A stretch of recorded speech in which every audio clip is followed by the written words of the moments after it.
Hey, what's up guys? It's me, Alec here, and bringing you another talk about film. And today we are going to talk about a movie that was a book-to-film adaptation of an anthology of different stories that I was terrified as a kid, called Scary Stories to Tell in the Dark. Majority of you guys will know what it's about because, I mean, it's based off the iconic kids book, if you can say it's a kids book, Scary Stories to Tell in the Dark, that terrified a generation of kids. And, let's dive into it. It'll probably be a shorter review because I don't have much written down to talk about. But yeah, let's just dive right into it. Alright, so just diving right into it. The thing that I can really say this film did very, very well is the effects, the virtual effects and the practical effects that they had in this film. All of the monsters were absolutely terrifying. So well done, so creative, and very, very real looking, and it really brought back that terror that you would feel when you read the book. A lot of them are exactly how you would imagine from the story, and it's crazy how well and accurate it was in the movie, especially the pale white fat lady that they talk about. She is incredibly well done, and I think that is the best effects in the film, but that doesn't mean any of the others are less than spectacular. It's very, very well done, and I am very proud to say that that part was done phenomenally. I absolutely adore it. So let's dive into the stories themselves. In this movie, they all are connected in some sort of way, and it very much affects the film by making these stories very different from the source material, since they're all set in the same universe and in the same town. It really affects pacing of the stories because a lot of them are rushed. But not only that, it also feels like some are very betrayed in the movie because they are so different from the book, especially Harold's story. And it was a little bit of a letdown at points. But also, some of these are so well done in terms of suspense build-up and the scares that I was shocked about that. Because you see the movie and you don't care much about the stories as much because they aren't like you are probably imagining from the book. They're going to be very different in a lot of manners. And it's kind of a letdown in that fact. But those scares, man, they really, really build it up so well. And, ooh, it gave me chills watching a lot of the build-ups.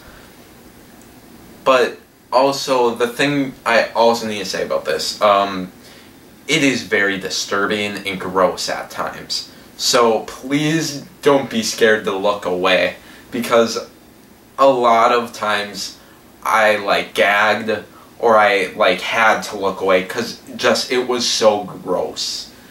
And it that is done well.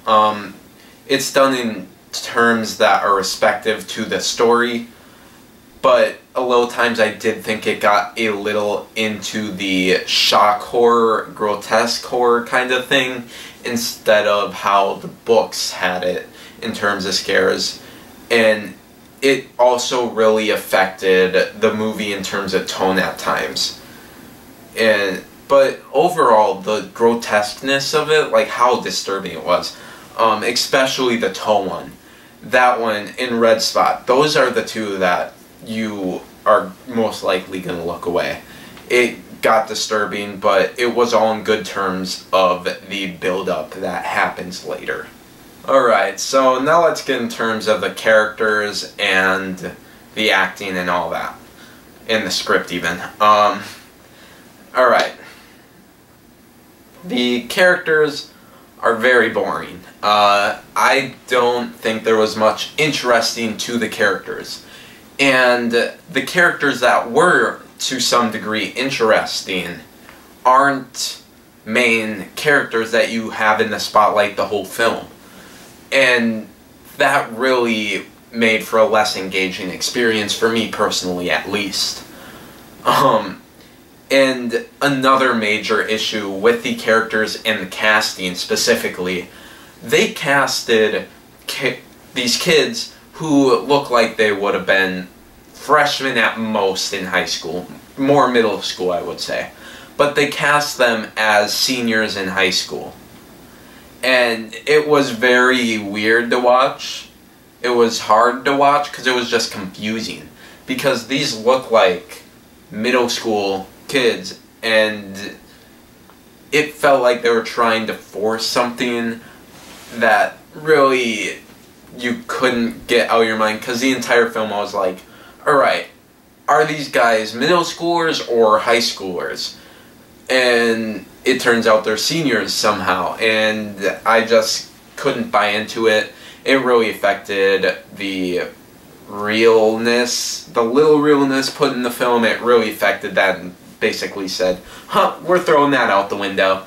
And yeah, but the characters weren't well written either, so I can't really say the actors did bad in a lot of terms, because the script didn't help them at all. The script was against them, honestly. A lot of the lines are stupid or cheesy, like way too cheesy, or just incredibly dumb, and like it literally... So I went to go see this film with friends. It made my friends just annoyed at the fact of the lines, because they were so dumb or so cliche that it hurt, and it wasn't in an ironic way. So that really did affect the film as well in terms of enjoyability, because it like physically hurt at times some of the lines they would say. Ooh, the script did not help them, let's just say that. The script did not make interesting characters, and the ones that did make interesting the characters that were interesting, they aren't the ones that are in the spotlight. And it bugs me. It really bugged me.